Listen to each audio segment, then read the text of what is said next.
하나님의 도우심을 받아 내가 오늘까지 서서 높고 낮은 사람 앞에서 증언하는 것은 선지자들과 모세가 반드시 되리라고 말한 것밖에 없으니 곧 그리스도가 고난을 받으실 것과 죽은 자 가운데서 먼저 다시 살아나사 이스라엘과 이방인들에게 빛을 전하시리라 함이니이다 하니라.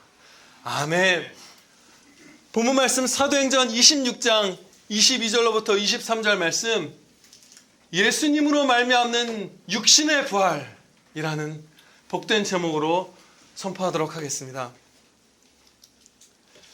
바울 사도는 이제 예루살렘으로 입성하면 큰 환란이 기다리고 있다는 예언을 받았음에도 불구하고 성령님의 인도하심을 따라서 예수 그리스도의 이름을 높이기 위해서 그 예루살렘으로 입성했습니다. 그 입성하기 직전까지가 우리가 지난주에 배운 말씀이었어요. 21장까지가 우리가 살펴보았었죠. 그런데 이제 26장으로 처음으로 크게 이렇게 사도행전을 배우는 중에 5장을 건너뛰었어요. 이 5장에는 어떤 내용들이 기록되어 있었냐 하면, 이 사도 바울이 예언받은 대로 예루살렘에서 유대인들에게 핍박당하고 붙들려서 이방인들에게 넘겨지고, 그 과정에서 여러 차례의 중대한 설교 기회를 얻어서 목숨을 걸고 형제들과 이웃들과 원수들에게 그리스도의 십자가 복음을 전한 것, 그 장면들이 바로 이 사도행전 21장부터 26장 이 앞에까지 기록되어 있습니다.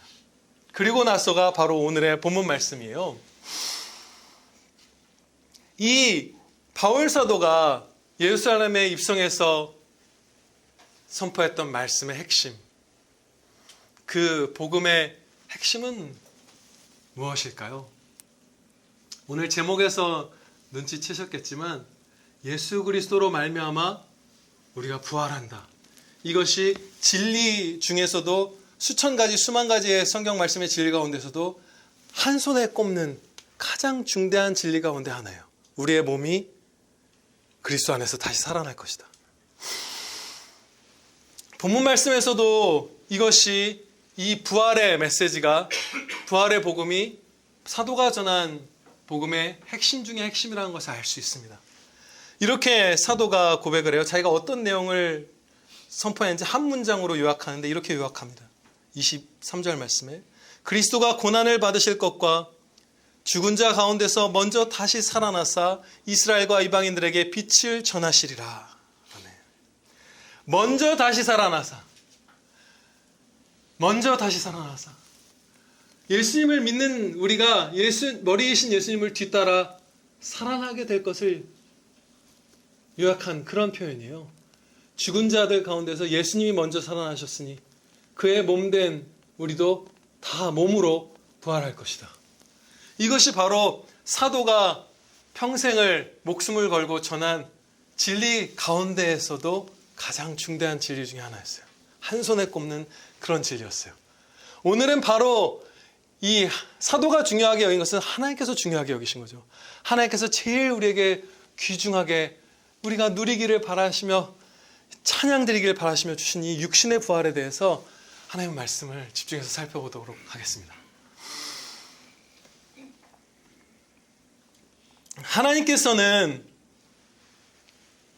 우리가 이 부활의 진리를 알고 믿고 큰 위로와 기쁨을 누리기를 몹시 원하셨습니다. 계속 원하고 계세요. 그것을 하나님께서 우리가 이 진리를 결코 모르지 않기를 원하세요. 그래서 어떻게 하셨냐면요, 물론 구약 성경에도 다니엘서나 이런 데 부활의 메시지가 있고요, 이 신약 성경, 예수님이 십자가에 못 박혀 죽으시고 부활하신 이후에 이 기록된 신약 성경을 보면 모든 복음서, 바울의 서신들, 베드로서, 그리고 히브리서, 요한계시록, 이런 모든 말씀들에 다 직접적으로 부활의 복음을 가르쳐주고 계세요. 부활할 것이다, 부활할 것이다. 빌레몬서나 디도서 같은 한 장, 세 장 이렇게 된 아주 짧은 유다서 같은 이런 책들을 제외하고 신약 성경 전권에 직접적으로 너희가 예수 그리스도를 말미암아 부활하리라는 사실을 말씀해 주셨어요. 그러니까 예를 들면 우리나라에 1882년인가요? 그때 누가복음과 요한복음이 처음 번역된 성경이었죠. 그거밖에 없었어요. 한글로 된 성경은. 그거 읽다가 이 땅에서 그 성경 요한복음 누가복음만 갖고 신앙생활 하다가 천국 가신 분들도 계세요. 그런데 그 성경 가운데 단 2권, 27권 신약성경, 66권 신구약 전체 중에 딱 2권 읽은 그 성도도 거기서 육신의 부활의 복음을 들을 수 있었습니다. 그래서 죽음을 겁내지 않고 작별을 작별로 인해서 슬픔으로 지지 않고 기뻐하면서 노래하면서 갈 수 있었어요. 단 한 권의 성경을 받은 성도도 거기서 이 육신의 부활의 복음을 들을 수 있었어요.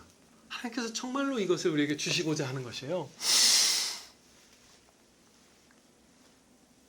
또한 하나님께서 얼마나 이 부활의 진리를 우리가 기뻐하기를 원하셨냐면, 맛보고 막 누리게 하시길 원하시냐면, 오늘이 바로 예수님께서 부활하신 날을 기념하는 날입니다.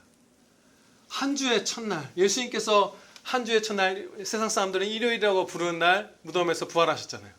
그 날을 기념하시면서 예수님께서 친히 이제 예배의 날을 한 주의 첫날로 옮기시고, 주일이다, 이것이 거룩하고 은혜로운 날이다, 복된 날이다 하시면서 이날 세상의 모든 일을 쉬게 하시고 우리가 주님 앞에 모여 예배드리며 매주 평생 천국 가는 날까지 계속 부활을 기념하게 하신 거예요. 너희가 살아날 것이다, 부활할 것이다. 영혼만 구원받는 게 아니라 너희의 몸이 부활할 것이다. 하나님께서는 우리의 영혼만이 아니라 우리의 육신도 지극히 사랑하십니다. 성도의 육신은 정말 한량없이 사랑하세요. 한없이 사랑하세요. 하나님께서는 사람을 특별히 사랑하사 하나님의 형상대로 창조해 주셨죠. 피조물 가운데 유일하게 하나님의 형상대로 지음받은 것이 우리 인간이에요. 하나님의 영광을 밝히 비추는 심히 아름다운 영혼과 육체를 가진 존재로 우리를 창조해 주신 것이에요. 오늘은 육신의 부활에 대한 진리를 살펴보고 있으니 이 육신이 얼마나 탁월하게 하나님께서 만들어 주셨는가에 더 집중해서 살펴보고자 합니다. 물론 이 육신의 탁월함은 영혼의 탁월함과 분리되진 않아요. 영혼과 육신이 하나로서 인간을 이루고 있기 때문이죠. 근데 이 육신에 좀 더 집중해서 살펴볼게요.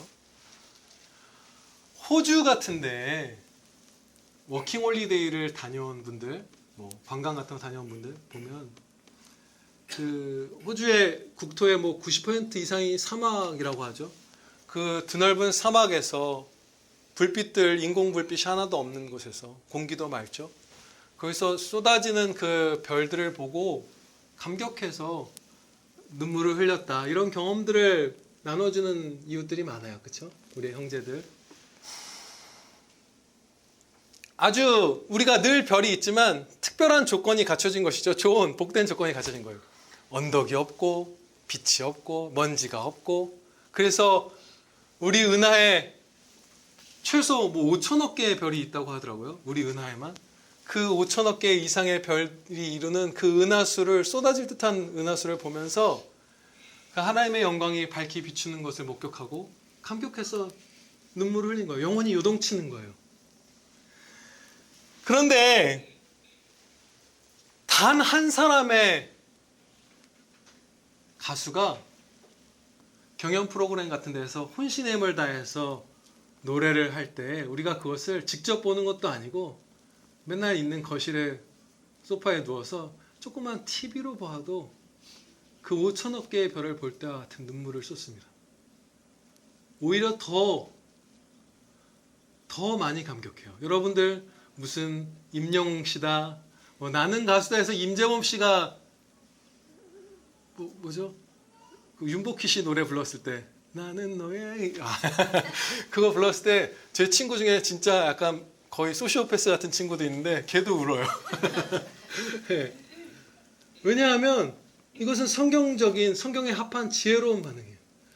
5천억 개 혹은 전 우주에 우리가 추정하는 몇 조 훨씬 넘어서는 그 별들에게서 빛나는 하나님의 영광보다 하나님의 형상대로 지음받은 유일한 피조물인 사람의 육신에게서 비춰진 영광이 더 밝기 때문이에요.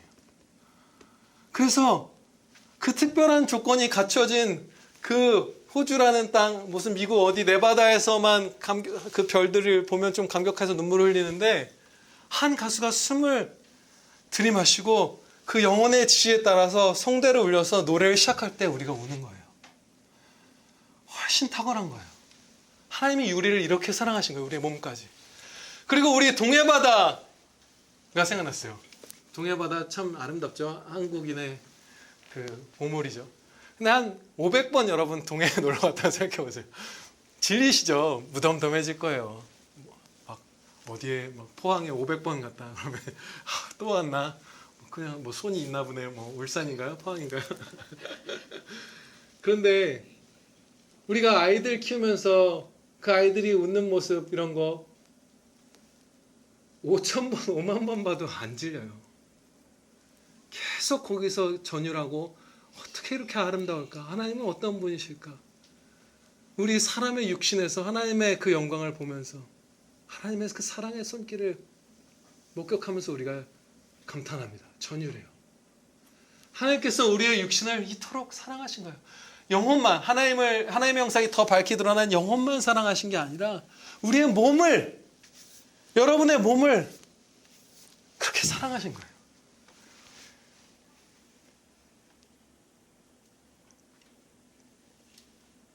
지금 선포된 말씀에 교리가 녹아 있었는데 이 자연스럽게 녹아들어 있는 교리를 좀 더 수면 위로 들어 올려서 분명하게 우리의 마음에 새기고자 합니다. 그것은 무엇이냐면요, 바로 이 질문에 대한 하나님의 말씀을 배우고자 합니다.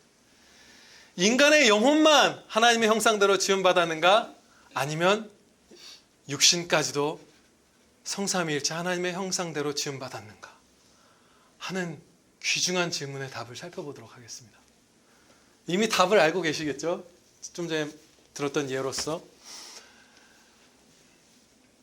첫째로 성경 말씀은 단지 인간의 영혼만이 아니라 사람이 하나님의 형상대로 지음받았다고 말씀합니다. 영혼과 육신이 모두 하나님의 형상대로 지음받은 것이에요, 우리는. 그리고 둘째로 성경 말씀은 살인을 하나님의 형상에 대한 공격이라고 규정하세요. 창세기 9장 6절 말씀, 다른 사람의 피를 흘리면 그 사람의 피도 흘릴 것이니 이는 하나님이 자기 형상대로 사람을 지으셨음이니라. 아멘. 오직 영혼만이 하나님의 형상대로 지으신 피조물이었다면 이렇게 말씀하셨을 리가 없습니다. 사람은 결코 영혼을 죽일 수 없다고 성경에서 분명히 말씀하고 계세요. 우리도 너무나 잘 알죠. 영혼을 죽일 수 있는 방법은 결코 없어요. 칼이 닿지 않아요, 영혼은. 그런데 육신을 죽인 죄를 범했을 때 그것이 하나님의 형상을 훼손한 죄다. 사람의 실제 이 피를 흘린 것이 하나님의 형상대로 지음받은 그 인간에 대한 공격이다. 하나님의 형상에 대한 공격이다. 라고 하나님께서 말씀하신 거예요. 이처럼 영혼만이 아니라 우리의 몸이 하나님의 형상대로 지음을 받은 것이에요. 이 진리에 대해서 칼빈 목사님이 아주 지혜롭게 이렇게 정리해서 표현했습니다. 하나님의 형상이라는 용어는 아담이 부여받은 완전성을 지칭하는 바 명료한 지성, 이성에 복종하는 지성, 적절히 통제된 감성, 창조주가 부여한 모든 탁월하고 찬탄할 만한 재능들을 가리킨다. 물론 하나님의 형상의 자리는 정신과 마음, 혼과 그 능력이지만 육체의 모든 부분 가운데 다소라도 영광의 빛이 비치지 않은 부분은 있을 수 없다. 성경 말씀 그대로예요. 우리의 영혼이 제일 탁월하지만 우리의 몸의 그 어디도 영혼의 도구가 된 몸이죠. 영혼과 결합된 이 육신의 모든 부분에 하나님의 형상대로 지음받은 영광이 비치고 있는 것이에요.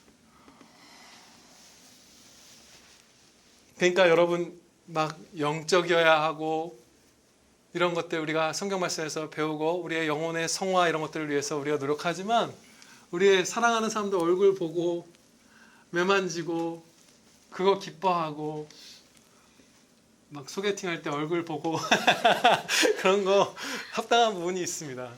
너무 하나님의 형상대로 지음받은 거예요. 귀한 거예요. 보고 싶은 것도 맞고요. 하나님께서 우리의 몸을 사랑하신다는 세 번째 증거 짧게 살펴보겠습니다. 영혼을 예수님의 성품으로 영광되게 성화시켜 주실 뿐만 아니라 우리의 육신을 장차 주님이 재림하실 때 영광된 탁월한 부활체로 변화시켜 주신다고 약속하셨어요. 영혼만 예수님의 성품대로 변화시켜 주신 게 아니라 육신도 부활하신 예수님의 그 탁월한 몸으로 우리에게 변화시켜 주실 것이다. 베풀어 주실 것이다. 엄청난 사랑을 전 인격에 베푸는 것이죠. 인간, 영혼과 육신에. 성경 말씀에 보면 바울 사도는 우리의 부활체의 탁월함과 영광을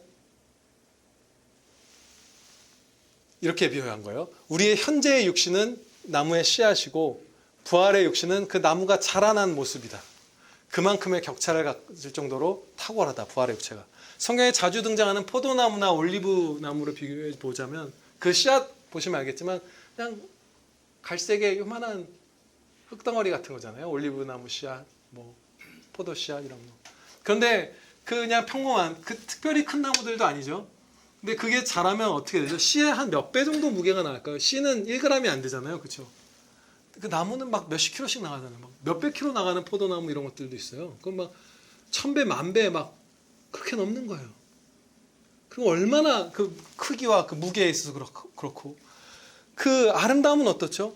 그냥 아무것도 아닌 그냥 흙덩이 같은 요만한 게 줄기와 가지와 그 푸르른 잎사귀와 그 열매도 얼마나 예뻐요. 막 포도송이가 주렁주렁 열리고 그 감람나무 열매가 열릴 때 얼마나 아름다워요. 아름답고 맛은 포도씨 같은 거 씹어보면 떫잖아요. 먹고 싶지 않잖아요, 별로. 그런데 포도 열매는 너무나 맛있죠. 향긋하죠. 올리브유 없으면 우리 이태리 분들은 음식 못하죠. 제일 인기 있는 게 세계에서 이태리 음식이잖아요. 피자, 파스타잖아요. 그렇게 탁월하게 씨앗이 포도나무와의 그 갖는 그 격차만큼 현재 우리가 지금도 5천억 개의 별보다 더 많이 하나님의 영광을 비추는 이 육신이 그야말로 몇만 배, 몇억 배 더 탁월하게 변화될 것이라는 거예요. 그 몸을 주시겠다는 것이에요. 그것이 하나님의 약속입니다. 그래서 우리가 기뻐하는 거예요. 죽음 앞에서도 기뻐하는 거예요. 우리의 부활의 보증에 대해서 이제 살펴보도록 하겠습니다. 우리는 어떻게 이 부활을 확신할 수 있는가? 하나님께서 어떻게 부활을 보증해 주시는가? 과학의 차원에서 보증을 줄 수 있는 것이 아닙니다. 우리의 부활은. 하나님이신 성령님께서 우리 각 사람 안에 내주하시면서 보증해 주세요. 예, 아멘입니다. 과학으로는 해낼 수 있는 것이 아니에요. 과학을 예를 드는 건 제일 이 시대의 사람들이 많이 숭앙하는 우상화되는 것이죠. 예전이라면 뭐 철학을 예를 들었을 수도 있고요. 예술이었을 수도 있고 어떤 시대에는. 당연하게도 성경 말씀은 과학과 대치되는 그런 것이 아니에요. 과학이란 성경의 진리가 이렇게 있다면 그 가운데 일부분을 탐구하는 어떤 그런 행위예요. 그래서 과학 활동을 지혜롭게 잘 하면 하나님의 이 거대한 진리 가운데 일부분을 밝히 좀 더 이렇게 바라보면서 하나님의 영광을 더 볼 수 있게 됩니다. 더 찬양될 수 있게 돼요.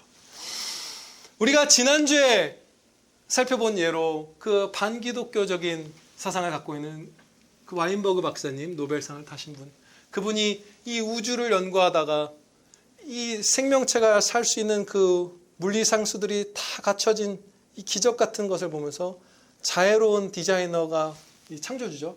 이 우주를 만드셨거나 아니면 다중우주가 있어야 되는데 다중우주에 대한 증거는 하나도 없다.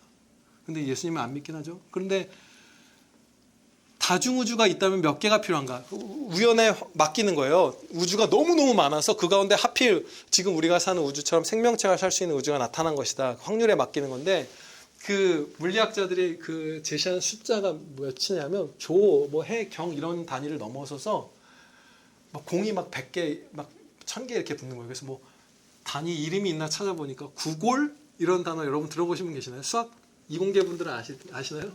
무슨 구골이라는 단어 이런 것도 단위도 있더라고요. 그런 단위로 상상을 해야 그나마 우리가 살만한 생명체가 존재할 만한 우주가 만들어질까? 근데 그거에 대한 증거는 하나도 없다. 창조주의 손길을 그냥 느끼는 것이죠. 성경 말씀이 이제 과학과 대치되는 것이 아니라는 것을 잠시 살펴보고 이제 넘어가고자 하는 중인데요. 여러분에게 아주 신기한 사실 하나 가르쳐 드릴게요. 뭐 신기하진 않죠. 사실 하나님의 말씀이니까 성경은. 세상 사람들이 말하기를 교과서 같은 데를 보면 지구가 구체인 것을 처음으로 발견하고 주장한 사람들은 그리스의 학자들이라고 얘기해요. 뭐 피타고라스, 아리스토텔레스 막 이런 분들 이름이 나오더라고요. 검색해 보니까. 아주 인류 역사에 길이 남을 천재 분들이죠. 근데 그분들 뭐 4세기, 5세기 뭐 이런 아무리 거슬러 올라가도 그때 처음으로 지구가 구체다라는 것이 기록이 남아 있는 것이에요. 학자들의. 근데 기원전 8세기, 그보다 한 300~400년 더 전인 이사야서 말씀 보면 지구가 구체라고 말씀하세요. 그 몇 장이죠? 40장 22절인데 우리나라 한글 성경에는 그냥 궁창 이렇게 번역되어서 그것이 드러나지 않는데 히브리어 원문으로 보면 지구가 구체라고 말씀하고 계세요. 그래서 킹 제임스 버전이나 NASB 버전 이런 영어 성경들을 보면 그 번역이 반영되어 있어요. 굉장한 것이죠. 이거 뭐 세상 사람들 사이에서는 별로 화제가 안 되나 봐요. 사실은 대단한 건데 그냥 교과서를 다 바꿔야 되는 사실인데 우리는 이거보다 중요한 걸 너무 많이 알잖아요. 육신의 그 부활, 영원한 부활, 천국에서의 하나님이 내 아버지가 되신 거 이런 것도 우리도 사실 뭐 우리 성도는 이것에 크게 관심 안 가는 게 이해가 되는데 세상 사람들은 좀 놀랄 법도 한데 좀 안 알려진 사실이에요. 그리고 욥기를 보면 욥기는 이사야서보다도 더 오래된 책일 것으로 추정되거든요. 심지어 탈무드를 보면 유대인들의 탈무드를 보면 모세오경 창세기부터의 처음 5권보다도 더 오래된 성경책이 바로 욥기다라고 그들은 가르쳐요. 그리고 다른 여러 증거들로 인해서 욥기가 성경 가운데 제일 오래된 몇 권의 책 중에 하나일 것이다 이렇게 합리적으로 추정할 수 있어요. 뭐 욥의 나이, 욥이 굉장히 오래도록 살았는데 그런 시대, 그러니까 아브라함이나 그 이전 뭐 이런 시대죠. 근데 성경 말씀을 기록할 때 옛날 거를 막 요즘 더 훗날에 선지자나 사도가 기록하게 하고 뭐 요즘 거를 옛날 사람이 기록하고 이렇게 하지 않죠. 창세기는 제일 먼저 기록된 거예요, 실제로. 그러니까 무슨 말인지 아시죠? 이 시대 기록하는 시대 순서랑 그 기록된 연대가 등장인물들과 완전히 일치하는 것은 아니지만 오래된 과거에 대한 성경 말씀은 실제로 기록된 시기도 오래된 거예요. 제가 좀 어눌하게 설명했네요. 이해되신 것 같아요. 너무 감사해요. 네, 욥기는 정말 오래된 성경이에요. 창세기 못지않게. 아마도 확실할 거예요. 그런데 거기 보면 뭐가 나오냐면요. 지구가 그 자전을 해서 24시간 그 밤낮이 바뀌고 뭐 이런 거잖아요. 근데 그걸 처음 발견한 사람들도 아마 그리스 이런 학자들인 걸로 제가 알고 있어요. 근데 욥기는 그분들보다 몇백 년 혹은 1000년 앞서서 뭐라고 말씀하냐면 38장 14절 말씀을 보면 근데 이것도 우리말 성경에는 번역이 반영이 안 되어 있어요. 히브리어 원문이나 영어 성경들에는 좀 드러나는데 새벽 태양빛이 비추어서 진흙에 도장을 찍듯이 햇살이 쫙 그 땅을 도장을 찍듯이 빛을 비추어가는 그것이 이 지구가 회전함으로써 일어난다라고 말씀해요. 엄청난 거예요. 경이로운 사실이에요. 성경 말씀은 과학에 대치되는 게 아니라 성경의 거대한 진리 가운데 과학이 다룰 수 없는 게 너무 많죠. 사랑, 용서 이런 거 어떻게 다루겠어요. 일부분을 과학이 탐구하는 것이고 성경을 수종드는 귀한 수단인 것이죠. 이제 다시 부활은 과학으로 보증해 줄 수 없고 성령님께서만 보증해 주실 수 있다는 이 단락의 핵심으로 돌아오도록 하겠습니다. 우리는 서영수 집사님이나 김지선 집사님이 딸 서희 자매님을 위험으로부터 지키기 위해서 죽음도 불사할 것이라는 것을 다 알아요. 그렇죠? 그거 사실이다라고 우리 말할 수 있고 안 믿는 사람 없을 거예요. 희는 더 확실하게 알 거예요. 내가 위험에 빠지면 우리 아빠가 엄마가 불구덩이라도 뛰어들 거야. 그거 당연히 알아요. 딸은. 그런데 너무도 확실한 이 사실을 과학으로 보증해 줄 수 있나요?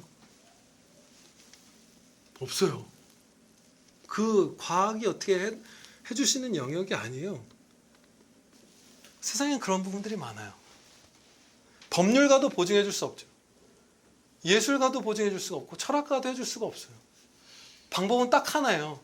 진짜 오직 하나예요. 아빠, 엄마인 서영수 집사님과 김희선 집사님이 희 옆에 서서 사랑으로 말하고 행동하는 것 뿐이에요. 그거 이외에는 단 하나도 희가 부모님이 내게 위기가 처하면 죽음을 불사하고서라도 날 지켜줄 거야 라는 그 사실을 보증해 줄 수 있는 길이 없어요. 마찬가지로 우리가 부활할 것이라는 이 사실은 성령님께서 우리 한 사람 한 사람의 영혼에 함께 계시면서 사랑으로 돌봐주시는 것 이외에 아무것도 없습니다. 불가능해요. 이것만으로 우리가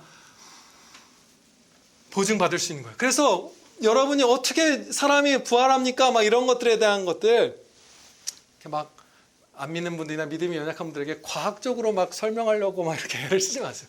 그거는 논리적으로도 맞지 않는 거예요.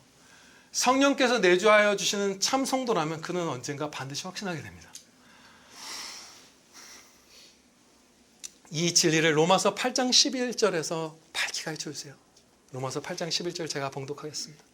예수를 죽은 자 가운데서 살리신 이의 영이 너희 안에 거하시면 그리스도 예수를 죽은 자 가운데서 살리신 이가 너희 안에 거하시는 그의 영으로 말미암아 너희 죽을 몸도 살리시리라. 아멘. 성령님께서 우리 안에 계시면 우리 몸이 살아날 것입니다. 그런데 이렇게 성령님께서 보증을 해주심에도 불구하고 하나님의 능력에 대해서 우리가 혹여 불신하게 되면 이렇게 우리가 흙이 되어버린 우리의 육신이 정말 부활하는 것이 가능할까? 염려하게 될 수 있죠. 그렇죠? 하나님의 능력이 부족하진 않을까? 그런데 이 부분은 우리가 진짜 크게 고민할 필요가 없습니다. 하나님의 능력에 대한 의심은 진짜 조금만 경건한 성도가 되어도 우리 완전히 자유하게 돼요. 거기서.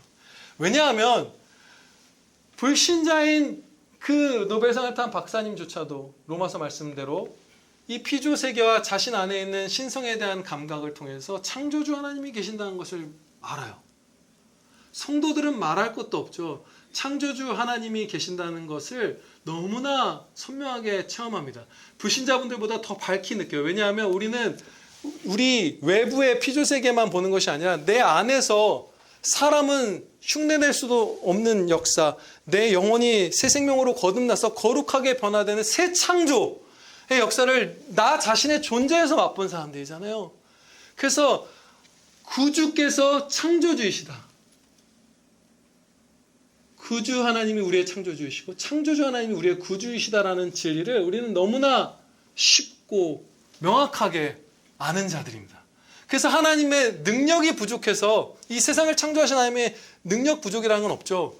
말씀으로 세상을 그냥 즉시 창조하신 하나님이시니까. 능력이 부족해서 우리가 부활의 육체를 못 갖게 될 거다라는 염려에서는 우리가 그냥 바로 벗어날 수 있어요. 특별히 실족한 그 잠시 잠깐의 상황이 아니면.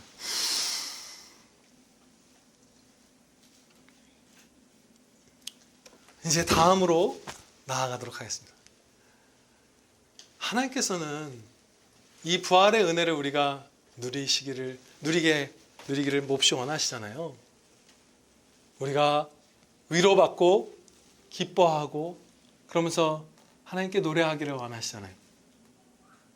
우리가 진짜 즐거움 가운데서 정말 기뻐서 찬양하는 그 찬양을 받으시는 그런 아버지시잖아요. 좋으신 하나님. 그런데 이 육신의 부활의 은혜는 성도마다 누리는 정도가 천차만별입니다. 이 땅에 사는 동안. 나중에는 물론 다 부활할 거예요. 근데 믿느냐 안 믿느냐 두 부류로 나뉘는 게 아니에요. 아예 못 누리는 사람, 다 누리는 사람인 게 아니에요. 0부터 100까지 쫙 수백, 수천, 수만 단계로 나뉘어져서 사람마다 이 은혜를 이 땅에서 맛보고 누리는 정도가 다 달라요. 우리는 모든 순간에 삶의 모든 순간에 더 이 육신의 부활 진리를 굳게 믿는 대로 나아가야 하고요. 삶의 모든 순간에 더 이 진리에 의지해서 위로받고 기뻐하는 대로 나아가야 돼요. 예, 여러분들이 오늘 주시는 말씀들을 붙들고 따라가면 정말 말할 수 없는 기쁨을 누리게 될 거예요. 계속 상승할 거예요. 이 말씀을 따라가는 인생 내내 이 기쁨이. 더 이제 적용으로 나아가 보도록 하겠습니다. 그 쉽고 가벼운 짐을 지고 기쁨의 삶으로 나아가는 본 말씀의 적용을 살펴보도록 하겠습니다. 세 가지로 적용을 하고 마칠 텐데요. 첫 번째 적용은 부활이 잘 믿어지지 않을 때 우리는 어떻게 해야 하는가요? 라는 질문에 대한 답입니다. 우리는 어떻게 해야 할까? 부활이 잘 믿어지지 않을 때. 이 기쁨을 못 누리고 있을 때 우리는 어떻게 해야 하는가? 그런 형편에 빠져 있는 사람은 두 가지 경우 중에 하나입니다. 하나는 교회 안에 있지만 정말로 예수님을 믿는 믿음은 아직 가지지 못한 그런 분들이에요. 부모님을 따라서 왔거나 혹은 교회를 다니고 있는 성인인데 예수님을 믿는가 보다 했는데 사실은 진정한 회개와 믿음을 아직 갖지 못한 자. 그런 분들은 당연히 이 부활의 확신을 가질 수가 없겠죠. 왜냐하면 성령님께서 그 사람 안에 함께 하시며 사랑해 주시는 것을 맛보아야만 보증되는 사실이잖아요. 그러니까 못 느낄 거예요. 그래서 불안할 거예요. 그런 분들은 예수님을 믿으시면 정말 신속하게 그 부활의 은혜가 내 거구나, 네 거다 하시는 하나님의 말씀을 듣게 될 거예요. 그리고 두 번째 경우는 정말 참 믿음을 가해서 부활하게 될 아들이고 딸인데 잠깐 실족해 있는 거예요. 믿음이 연약해져 있는 거예요. 안타깝게. 너무 안타까운 경우죠.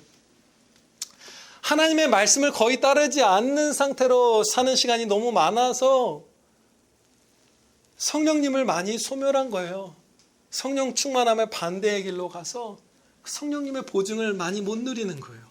우리가 그렇게 된다고 말씀하시잖아요. 성령님께서 우리 아예 버리시는 건 아니지만 성령 충만함을 받을 수도 있고 순종하며 불순종하며 성령님을 잃어갈 수도 있잖아요. 완전히 떠나시진 않지만 성도에게서. 사랑은 두려움을 내어 쫓나니 하나님의 말씀처럼 하나님과 사랑의 교제를 나누는 사람은 두려움이 없습니다. 부활하게 될 것을 진짜 믿고 진짜 용기를 얻을 수 있어요. 보고 싶어서 울고 떠날 때 눈물 나기도 하지만 진짜로 이것을 견고하게 누려요. 사랑은 두려움을 내어 쫓습니다. 그럼 어떻게 해야 하나님과 충만히 사랑의 교제를 나눌 수 있을까? 예수님께서 친히 가르쳐 주셨어요. 요한복음 14장 15절 말씀입니다. 너희가 나를 사랑하면 나의 계명을 지키리라. 하나님의 말씀대로 순종하여 살면 그것이 하나님과 사랑을 나누는 것이고 하나님을 사랑하는 것이고 그때 성령님께서 충만히 함께 하시면서 모든 두려움을 내어쫓고 노래하게 해주십니다. 여러분이 만약에 부활에 그 확신이 없고 죽음이 두렵고 먼저 떠나간 형제들을 불신자 이웃들은 슬프죠. 그러나 형제들의 죽음 앞에서 너무 낙심하고 슬퍼한다면 하나님의 말씀을 조금씩 더 따라보세요. 그러면 두려움을 내어쫓는 그 사랑의 역사를 베풀어 주실 것입니다.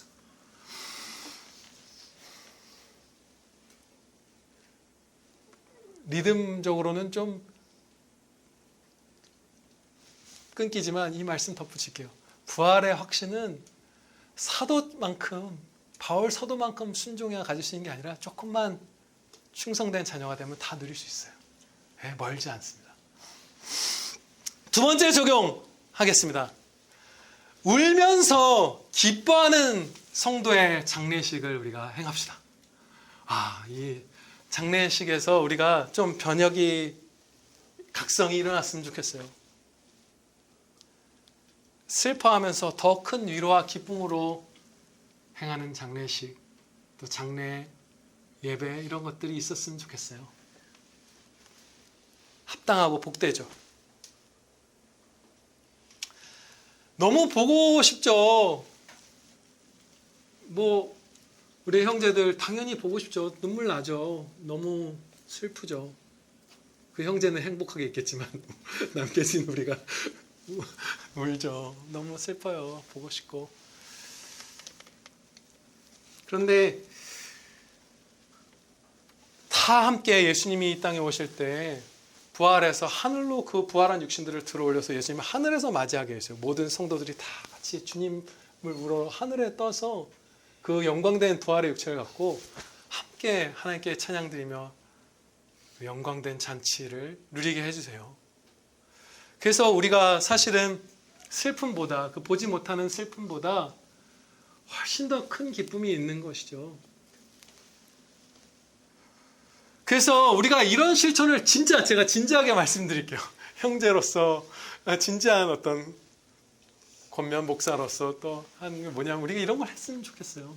지금 여기 계신 분들 가운데 내가 세상을 떠난 다음에 내 가족들이 이제 또 교회 식구들이 장례식을 행할 때 정말 천국 소망으로 기뻐하면서 해줬으면 하는 분들은 미리 자녀들과 또 형제들과 가족들에게 다 말을 해주세요. 나 죽었을 때는 막 통곡하고 막 진짜 죄를 뒤집어 쓰지 말고 보고 싶어서 울되 하나님 천국 나팔 소리 그 찬양을 부르면서 기뻐하자. 그렇게 해달라. 내 아들아, 딸아, 아내야, 남편이요. 그렇게 해줘요. 이렇게 우리 겸손해야죠. 부모님보다 먼저 떠날 수도 있어요. 부모님에게도 다 그 얘기를 우리가 했으면 좋겠어요. 그래서 우리의 장례식이 막 보고 싶은 그리움에 울지만 아픈 거 부자연스럽고 죽는 거 부자연스러운 거지만 원래 그렇게 우리 창조하시지 않았죠. 타락으로 말미암아 사망이 들어온 것이죠. 죄 때문에, 우리의 죄 때문에. 그렇지만 우리의 몸이, 그 사랑스러운 그 몸이 다 부활할 거예요. 영혼만이 아니라 알아볼 수 있는 모습으로. 그런데 탁월하게 부활할 거예요. 그러니까 우리 이 장례식을 그리움에 대한 눈물과 함께 그거보다 훨씬 더 큰 기쁨의 장례식으로 우리 다 바꿉시다. 네, 이게 두 번째 적용입니다. 세 번째, 마지막 적용을 하고 마치겠습니다. 부활의 은혜를 더 많이 누리고 위로받고 기뻐하려면 하늘을 바라봐야 합니다. 네, 이 하늘을 바라보는 법을 살펴보고 마칠게요. 하늘을 주목하지 않으면 우리가 장례식을 개혁을 해도 다시 슬픔에 우리 무너져요. 그리움에 대한 슬픔에 무너지고, 삶이 허망하다. 내가 세상을 떠나고 내 아내가 떠나고 이러면 이렇게 아파서 일찍 조금만 떠나도 참 허망한 인생이다 이렇게 생각할 수도 있고, 나 자신의 죽음이나 가족들의 죽음 이런 것들을 두려워할 수도 있고, 정말 하늘에 우리의 마음을 고정하지 않으면 이 땅을 보면 이 땅에선 육신이 썩고 이 땅에선 이별한 거잖아요. 잠시 잠깐이지만 우리는 이 성경에 기록된 진리 가운데에서도 가장 중요한 진리 가운데 하나, 가장 큰 은혜 가운데 하나라고 할 수 있죠. 이 은혜를 많이 못 누리게 돼요. 이 땅을 보면 하늘에 우리의 마음을 고정해야 이 은혜를 누리는 거예요. 그런데 하나님께서는 우리가 마음을 하늘에 고정하는 방법을 가르쳐 주셨어요. 우리를 창조하신 하나님, 우리를 잘 아시잖아요. 그래서 완전한 지혜로 우리의 영혼이 어떻게 작동하는지를 아시죠? 완전히 아시죠? 그 원리, 그 실천 방안, 하늘에 마음을 두는 실천 방안을 성경에서 명확하게 가르쳐 주셨어요. 마태복음 6장 20절로부터 21절 말씀입니다. 마태복음 6장 20절로부터 21절, 이거 우리 진짜 진리 중에서도 이것도 정말 너무 귀한 진리예요. 오직 너희를 위하여 보물을 하늘에 쌓아두라. 거기는 좀이나 동록이 해하지 못하며 도둑이 구멍을 뚫지도 못하고 도둑질도 못하느니라. 너의 보물 있는 그곳에는 너의 마음도 있느니라. 아멘. 하늘의 상을 쌓아야 영광의 상이죠. 하나님의 칭찬의 상이고 주님과 가까이 가게 되는 그 비추임 받는 그런 상이겠죠. 이 상을 많이 쌓아야 우리의 마음이 하늘에 고정된다라고 하나님께서 가르치신 거예요. 근데 정말 사실이에요. 이 땅에 보물을 쌓으면 지금 만약에 막 코인을 투자했는데 막 엄청 오른 거예요. 막 몇 조씩도 번다면서요. 그래서 무슨 힐스테이트 좋은 아파트인가요? 무슨 강남에 있는 힐스테이트 어디 막 입주하고 2억 5천을 들여서 인테리어도 해놓고 흰옥기 막 탕으로 막 욕조를 만들고 해놓은 거예요. 인테리어 공사 중이에요. 그러면 이 예배 중에도 마음이 거기 가 있을 거예요. 얼마나 가보고 싶어요. 물 얼마나 받아보고 싶어요. 거기. 땅에 보물을 쌓으면 부자가 되지 말라는 뜻이 아니에요. 여기에 막 보물을 쌓는 것에 우리가 집중을 하면 얼마나 그러겠어요. 진짜 막 미치게 다리 떨리고 그럴 거예요. 오후 예배 못 드릴 거예요, 여러분. 맞아요. 그런데 하늘의 보물을 쌓는 방법은 뭐죠? 작은 자에게 냉수 한 잔이라도 대접하면 너희가 상을 결코 잃지 않으리라. 사랑으로 하나님의 영광을 위해서 하나님의 말씀에 가장 작은 순종이라도 하면 그때마다 하늘의 영원한 상으로 내가 쌓아주리라. 은혜의 약속이잖아요. 여러분들이 하나님의 말씀대로 살아가기 시작하면 우리의 마음이 하늘에 고정되고 내 사랑하는 사람이 먼저 소천했든 내 육신이 죽어가고 있든 그 슬픔보다 그 부자연스러운 아픔보다 훨씬 더 큰 기쁨으로 기뻐할 수 있어요. 그런데 요거는 그래서 막 진짜 사망아 너의 쏘는 것이 어디 있느냐 하는 이 기쁨은 아까 부활의 확신을 누리는 것보다는 어느 정도 확신하게 되는 것보다는 좀 더 많이 순종해야 되는 것 같아요. 더 하늘의 보물을 더 많이 쌓아야 거기에 마음이 고정돼요. 저도 목사라서 은혜로 감사하게도 어떻게 보면 여러분들보다 더 쉽게 하나님께 집중하는 삶, 그런 삶을 살 기회를 받은 것이죠.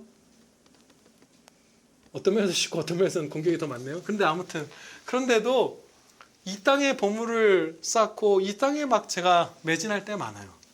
정말로 하늘에 마음을 다 두고 진짜 기쁨으로 노래하는 그런 성도, 죽음아 사망아 진짜 네가 나한테 뭐 쏘는 게 도대체 어디 있느냐, 나는 예수님 안에서 기뻐한다 라고 말할 수 있는 성도가 되려면 뚜벅뚜벅 아마 순종하는 단계로 좀 나아가야 될 거예요. 그때 우리의 마음이 우리의 보물 있는, 은혜의 보물 있는 하늘을 향해서 쏟아지게 될 것입니다. 기도해 주시겠습니다.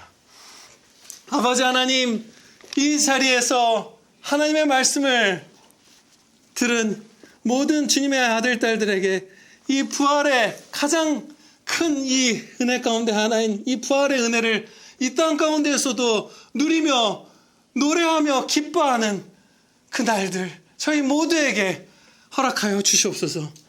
한 형제 한 자매도 아버지 빠짐없이 저희를 불쌍히 여겨주시사 모두가 하나님께서 우리를 예수 그리스도로 말미암아 우리의 몸도 부활시켜 주실 것을 확신하면서 기뻐하고 안심하고 찬양 드리면서 이 복된 날들 살아갈 수 있게 하여 주시옵소서. 아버지 감사드리옵나이다. 예수 그리스도의 이름으로 기도하려옵나이다. 아멘.